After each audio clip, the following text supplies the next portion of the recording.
Hello, I'm Joanne Diaz. And I'm Abram Van Ingen. And this is Poetry for All. In this podcast, we read a poem, discuss it, learn from it, and then read it one more time. Today, we are so excited to talk about a poem that everyone's excited about. Amanda Gorman's The Hill We Climb. Amanda Gorman was born in Los Angeles and graduated from Harvard University just last year. She's only 22 years old. She was the first ever National Youth Poet Laureate, and she has set the world on fire with the poem that she recited at the inauguration of President Joe Biden and Vice President Kamala Harris. She read her poem so beautifully and so convincingly that there is no way that either I or Abram could ever do justice to her poem by reading it here. I'm just going to be honest. And thankfully, everyone all over the world recorded it and has shared it on social media and on every news outlet, so you can find it online. But we do want to talk about the poem because it achieves so many things so beautifully. This poem was so successful. I mean, it's been viewed hundreds of thousands of times on YouTube. Millions of people watched her when she did it. I mean, this is like the poem of the day, right? How did it work? Why did it work so well? How did she successfully blend an art of poetry with social engagement for an occasion? I have so many feelings and thoughts about this. I've been thinking about it nonstop since she read the poem to the world. Two quick thoughts in response to your question. The first one is the very famous Wallace Stevens line, "The poem is the cry of its occasion." The poem is the cry of its occasion. That's a very interesting way of thinking about how and why great poems work. If that's true, I think that's what's working here with Amanda Gorman's poem. She so clearly understood what the occasion demanded. She so clearly understood her audience as fractured, fatigued, in pain, suffering, grieving, and she spoke to that. This is not merely an adulatory poem. This is not a poem of patriotic jingoism. This is not a poem that is only focusing on the good of America. This is a poem that starts with the never-ending shade. This is the poem that asks, where can we find light in the darkness? And so she is willing to confront that pain that we are feeling as a nation and then push on that. And this is my second point. This is a poem that engages us. So I teach a class called the Poetics of Engagement. And I don't call it political poetry. I call it the Poetics of Engagement.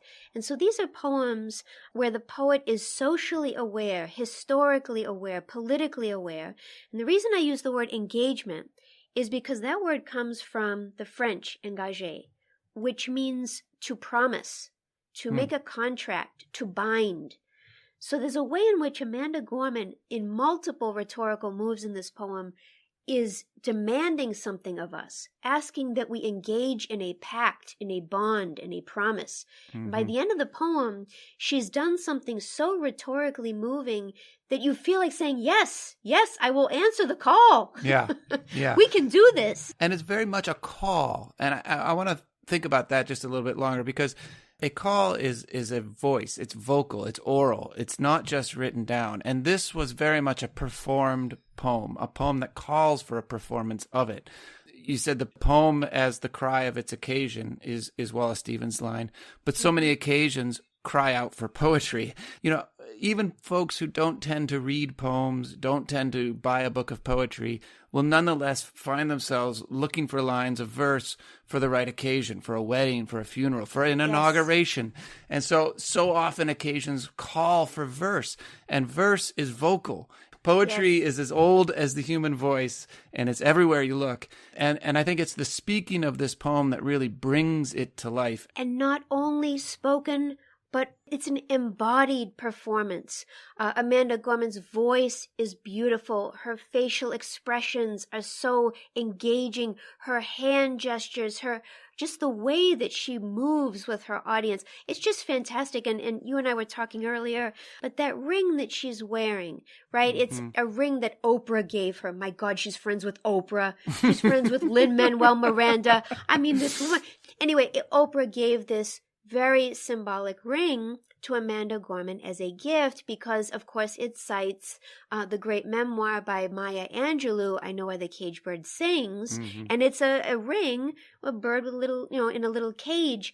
And so by even the performance of wearing that ring, and in doing so, citing her debt to poets like Maya Angelou and remembering Maya Angelou's performance decades ago in 1993 at Bill Clinton's inauguration, it's just so resonant, you can't possibly capture all of that on the page. Yeah, and it's elusive all the way through. It's drawing on American traditions, and it does it from the very beginning. So we're not going to talk through every line of this poem. It's a fairly long poem, but it's worth talking through some of the lines and some of the words that really draw out these traditions that she's engaged with, beginning with the title itself, The Hill We Climb.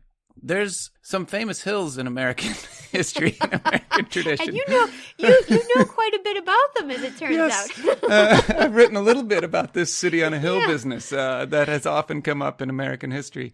And the city on a hill is a phrase that is often cited to go back to John Winthrop, the first Puritan governor of Massachusetts Bay. Reagan cites him and turns it into this rhetoric of the shining city on a hill that is the United States of America. But what's interesting is that for Winthrop, that hill was always conditional. So in that original sermon from 1630, he says, we shall be as a city upon a hill. But what he's pointing out is that people are looking at us and we might fail. And so he immediately goes on to say, the eyes of other people are upon us. And if we fail, we shall be a byword to the nations. In other words, this could go really badly. Wow, and so there's this incredible conditional. He's poised right between hope to create a kind of model of Christian community and fear that they're really going to fail and that it'll be talked about everywhere. Wow. So that's the part of the City on the Hill sermon that maybe we don't always focus on, is how risky this enterprise is, right? Yes. And what happens is that by the time that phrase becomes like a slogan for the United States, which really doesn't happen until the Cold War, the phrase starts to become this sort of static sense that the United States has already achieved something and just simply needs to maintain it. And so when you get a title like The Hill We Climb, suddenly the hill is back in front of us again. It's not something we are trying to maintain, our status on top of a hill. Instead, American history becomes this thing that is ever moving forward, that there's always more hill to climb, that there's a higher place to get to than we've gotten to yet, and that we can't be going back because back is down. Wow. Okay, and that's really interesting too, because when I think about the city on the hill doesn't seem to have always been entirely welcome to everybody. Yeah.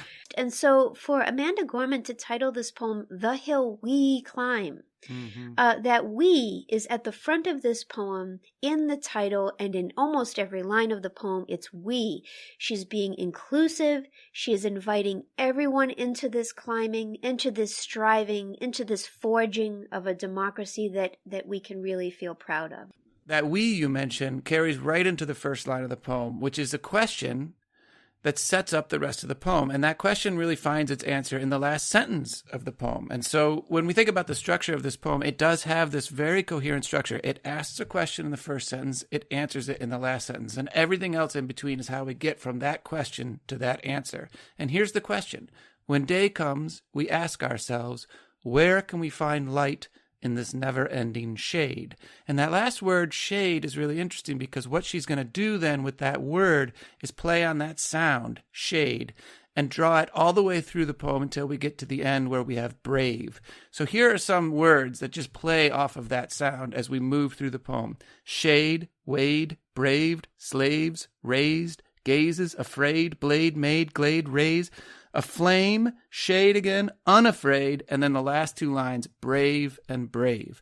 And so she's very much all the way throughout this poem playing off of the sounds of words to get to the sense of things. Regularly throughout the poem, she's using sound to forge relationships between seemingly oppositional things, right? Even as we hurt, we hoped, right? That's one example. Our people, diverse and beautiful, will emerge, battered and beautiful. There's one line that goes from wounded to wondrous. She does this again and again throughout the poem. And what I think she's trying to suggest is that we can't be wondrous or beautiful or restored in any way until we are honest about what has happened to us as a nation, until we are honest about the fact that we are in grief, that we are tired, that we are broken, all of that. And so that confrontation and honesty about the damage that has been done to our nation is central to any effort we make to repair it. Again, I love how frequently she embraces imperfection, yeah? And yes, we are far from polished, far from pristine, but that doesn't mean we are striving to form a union that is perfect. There she's citing the Constitution, of course. The Constitution says very clearly we are striving to form a more perfect union, not a perfect union, more perfect. There's an admission in the Constitution that perfection, it's like that XY axis from math class, like in high school, right? We're approaching that axis, but we'll never get there. Yeah. And she's reminding us, perfection is not the goal. The goal is to strive to forge a union with purpose, she says. What I love there is the verb forge, too. Forging is difficult labor. It wears you out. It's constant work, but that's the work of democracy, right? It's not a passive thing that you inherit. You must work at it. Yes. Our eyes are on the future, and history has its eyes on us. She's such a poet of her moments. Of course, that's a not so subtle citation of Hamilton, right? Yes, that's right. There is a subtle moment where she actually cites Hamilton by way of scripture. And I think it's worth balling this out because she says, Scriptures tells us to envision that everyone shall sit under their own vine and fig tree, and no one shall make them afraid. And on the one hand, of course, that's a citation of Scripture. It's a citation of Micah 4:4. But it's also a particular line of Scripture that George Washington loved. And Lin-Manuel Miranda built it into Hamilton. And so when Washington sings about that particular line of Scripture, it's the moment when Washington chooses on his own peacefully to leave power into the hands of somebody else. This is not an accident. Imagine that. This is not an accident that she is drawing on these particular lines, because Washington set this incredibly powerful example of walking away from power that he could have had. I mean, he was head of the army. People wanted to crown him king. You could not imagine a more powerful person at that particular time. And what Washington did at that particular moment was say, I'm going home to be a private citizen. Power is passing to someone else. And these are the lines from Hamilton. If I say goodbye, the nation learns to move on. It outlives me when I'm gone. Like the scripture says, everyone shall sit under their own vine and fig tree, and no one shall make them afraid. They'll be safe in the nation we've made. I want to sit under my own vine and fig tree, a moment alone in the shade, at home in this nation we've made, one last time. So she is drawing on scripture, but it's a scripture filtered through Hamilton to make the point that the most powerful example of Washington was when he walked peacefully away. Yes, and this is a very clear signal to her readers and viewers that she is citing what led up to January 6th, 2021, and the date itself, right? I mean, look at this passage. It's very, very clear. We've seen a force that would shatter our nation rather than share it, would destroy our country if it meant delaying democracy, and this effort very nearly succeeded. But while democracy can be periodically delayed, it can never be permanently defeated. Wow. And she has said in interviews that, of course, she was working tirelessly on this poem, and she thought she had the shape of it, and then January 6th happened. And she's very clearly signaling with her allusions to Hamilton and George Washington, with this moment in the poem, no, that shattering is simply not possible. It cannot be defeated. No way. And yet, even as she says that with such kind of declarative affirmation, right? We are better than this, and we have defeated the forces that would defeat us. She moves on to these really powerful affirmations and then ends on a conditional. So I think we should move towards the ending of this poem, because I think it's really powerful how she does that. So as we're moving towards the end of this poem, Again, with a sort of tip of the hat to Maya Angelou, she says, "We will rise, we will rise, we will rise, we will rise." 4 times she says, "We will rise." And that repetition is pulling on all kinds of traditions, not just Maya Angelou, but a kind of Black prophetic preaching tradition.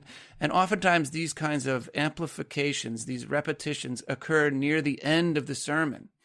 And here we're coming to the end of the poem, and we will rise, we will rise, we will rise, we will rise. It's almost as though the poem has ended. We have this confirmation, this assurance that we will rise. And then the last 2 lines pull back from that assurance and end on an if, on a conditional. Yes, I love what I didn't realize this until you said it. You observed before we started this podcast episode that the poem could have ended on this line. We will rebuild, reconcile, and recover, and every known nook of our nation and every corner called our country, our people diverse and beautiful, will emerge, battered and beautiful. I love that you noted the poem could have ended there, and if it had, I would have been delighted. Yes, I am with you, Amanda Gorman. But it doesn't end there. She pushes on it in a way that makes me a little anxious. It's interesting. Look at the last 6 lines of the poem. When day comes, we step out of the shade, aflame and unafraid. The new dawn blooms as we free it, for there is always light, if only we're brave enough to see it, if only we're brave enough to be it. Now, why does that interest you? You know, one of the things I think it's worth pointing out to our listeners is that a legitimate question for any poem, especially one that doesn't have a set form that it's conforming to, is why does it go on? Why doesn't it stop here? Why does it feel compelled to add these lines or this stanza or this next thing? And that's a way of understanding how a poem turns and twists on itself. And here, I feel like the end of the poem, first of all, of course, it's referencing the Star-Spangled Banner, the land of the free and the home of the brave. But because it's a conditional, it's a call. Yeah. It's a call to action. And that line, the new dawn blooms as we free it, is the answer to the opening question. But what's interesting is that the day doesn't just come on its own. We don't just sit around and suddenly the light shines upon us. It only comes if we free it. The only way to get out of the never-ending shade is to do it yourself, to see it and to be it. And so it is this incredible conditional call to action. There is hope, but it all could fall apart.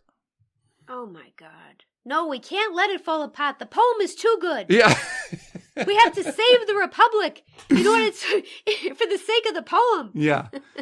There's so much more that could be said about this poem and about the sounds and how it's working. But mostly, I just wanted to have a podcast where we have a chance to just point out the fact that poetry is all around us, that it is there for the occasion, and that when it comes through on the occasion, it's moving to so many different kinds of people. People who never read poetry themselves watched that poem and were moved by it. That's wonderful. Very beautifully put. Well, as we said, we hope that you'll watch the video of Amanda Gorman reading this poem again and again. It's wonderful. And, you can find it everywhere. We don't need to tell you that.